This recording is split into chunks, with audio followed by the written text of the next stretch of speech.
o Danilo, o Patrick de Paula e o Gustavo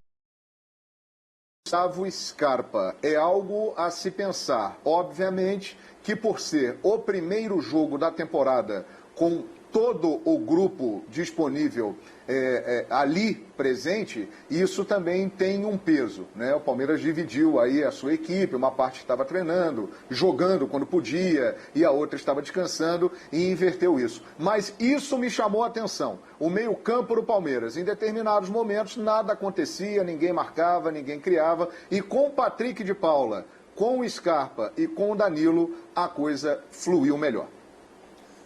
O Guilherme não gostou muito do Palmeiras, o Jean Oddi também não, nem o André Kfouri. Vamos saber do Vitor Birner qual foi a primeira impressão que ele teve aí do Palmeiras depois da vitória diante do Defensa.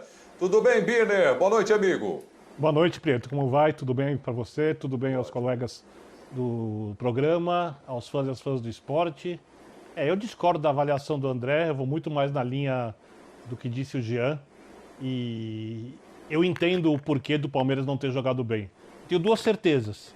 O Palmeiras joga muito mais do que mostrou hoje. E o primeiro jogo da temporada tem a ver com isso, né? Porque o meio-campo do Palmeiras foi frouxo na marcação. Havia muito espaço de Defensa e Justiça trabalhar. Lado direito, assim, com muitas lacunas. O gol, por exemplo, Defensa e Justiça, o Felipe Melo está completamente perdido ali na jogada do meio de campo, né? O Palmeiras teve bastante espaço para contra-atacar, o Defensa também errou bastante, alguns passes em saída de bola, passes no meio de campo, o próprio gol, e tem uma bela construção do William, e o Rony com força e velocidade ganhando o primeiro gol do Palmeiras, nasce de um erro de passe do Defensa, onde não havia pressão do jogador do Palmeiras em cima do jogador que erra o passe. Isso para mim é um retrato do que aconteceu na partida.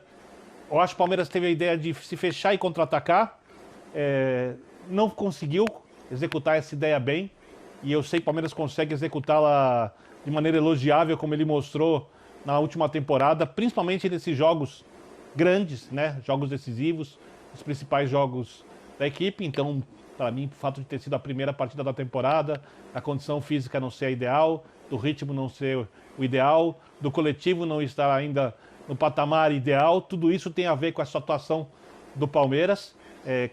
Acho que o goleiro cooperou no segundo gol, apesar da falta bem cobrada pelo Scarpa. E acho discutível a anulação do gol de empate do Defensa e Justiça.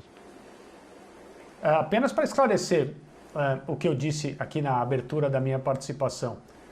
Não entendo que o Palmeiras fez uma partida maravilhosa. Evidente que não. Não sei se essa foi a impressão do que eu disse. Agora, o Palmeiras teve sim alguns problemas de posicionamento que foram detectados pelo seu técnico, cujos gritos eram perceptíveis. Excelente. Né? Ele se preocupou muito com o preenchimento de certos trechos do gramado no campo de defesa do Palmeiras o tempo todo. Ele também reclamou com bastante frequência por uma maior pressão dos homens de frente na saída de bola do Defensa e Justiça. E dava para perceber que algumas coisas, alguns aspectos defensivos do funcionamento do Palmeiras hoje não agradaram o seu treinador. O símbolo disso é o gol, que é uma falha defensiva assim bastante visível, porque a bola entrou por dentro em dois passes, a bola passou, perdão, por dentro, em dois passes até chegar ao atacante que finalizou, ele estava desmarcado, e é óbvio que isso precisa ser corrigido. O que eu não esperava era uma atuação maravilhosa, por ser a primeira do ponto de vista competitivo, pelas circunstâncias nas quais o Palmeiras se encontra em relação ao início de trabalho na temporada e pelo, digamos, protocolo que o time usaria no jogo de hoje, que por conhecer um pouco, né, pela amostra de trabalho do Abel, a gente podia imaginar que fosse um time que se fecharia com certa competência e exploraria espaços como o fez. Eu apenas entendo que o placar poderia ser um pouco maior. O Palmeiras, embora não tenha feito um festival ofensivo, teve possibilidades para ganhar por mais. O Prieto, eu queria falar um pouquinho sobre o que o João disse, porque acho que ficou muito clara, de fato, a melhora sobre a entrada dos novos meio-campistas, né, os dois volantes e o meia.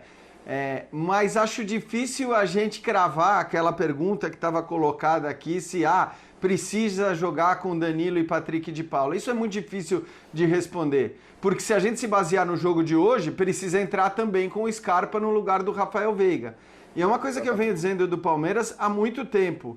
Você não tem titulares indiscutíveis porque você tem muita irregularidade de praticamente todos os jogadores do time, exceção feita ao Everton, ao Gustavo Gomes e ao Vinha. Esses são os caras que variam muito pouco o nível das suas atuações e estão sempre em alto nível, em alto patamar. Até o Marcos Rocha também, acho que se tornou titular na lateral direita, apesar das cornetas da torcida, porque nos jogos importantes ali, as finais da Copa do Brasil, final da Libertadores, ele foi, de fato, muito bem, né? Hoje nem tanto como lembrou o Birner, mas eu acho que é difícil a gente pegar um jogo e cravar, a partir das atuações naquele jogo, que X ou Y devem ser os titulares do Palmeiras.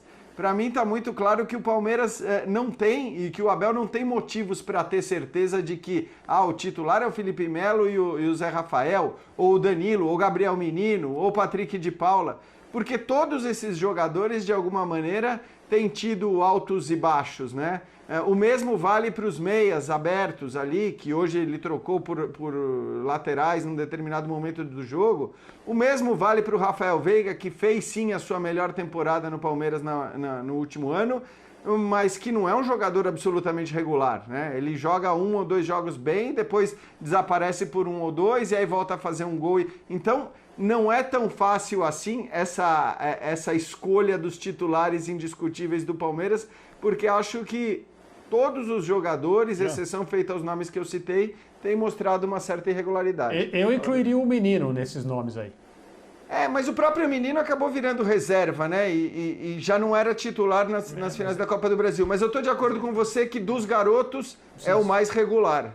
Então, eu acho que o Palmeiras, para a temporada, é uma equipe promissora. Isso daí é uma discussão que a gente vai ter durante o ano. Acho que o próprio Palmeiras vai se provar uma equipe muito competitiva e uma das candidatas aos títulos que disputar. Mas eu acho que o jogo de hoje põe sim um dilema para o treinador do que fazer no domingo. Porque o Flamengo também está em início de temporada. O Flamengo treinou mais que o Palmeiras, teve 2 semanas a mais de treino que o Palmeiras para estrear com seus principais jogadores. O Palmeiras conseguiu dar um descanso, como o Flamengo também conseguiu dar. Quer dizer, o Flamengo treinou mais que o Palmeiras. O Flamengo descansou seus jogadores, como o Palmeiras também pôde. O Palmeiras terminou a temporada depois. E o Flamengo, vale lembrar disso. Só que se o Flamengo... Tudo bem que o Flamengo jogou contra o Madureira. O Defesa e Justiça não é um time bobo. A vitória do Palmeiras é uma vitória que tem que ser considerada. Mas se a gente assistir no domingo a reprodução do que as equipes fizeram, o Palmeiras nesse jogo e o Flamengo na sua última partida, o palmeirense pode ficar preocupado. E o treinador precisa tomar uma decisão. Mas você compara o nível do Madureira ao Defensa e Justiça? Não, eu não comparo o nível do Madureira ao Defensa e Justiça. Mas, por exemplo, o Flamengo esmagou a saída de bola de um time que tem uma saída de bola ruim. Hoje o Palmeiras não conseguiu esmagar a saída de bola porque não tinha força física nem compactação necessárias para esmagar a saída de bola do Flamengo, né? Do Defensa e Justiça. E o Flamengo vai tentar pressionar a saída de bola do Palmeiras. A não ser que o Rogério mude de jeito de jogar, eu não acredito que vai fazer isso. Não vai tentar pressionar a saída de bola. O Flamengo, por exemplo, Defensa e Justiça deu espaço pro Palmeiras contra-atacar. O Flamengo também vai dar algum espaço. O Palmeiras não foi bem nos contra-ataques. E, por exemplo, o espaço que o Palmeiras deu do lado direito hoje não teve nada a ver com a capacidade de construção do Defensa e Justiça.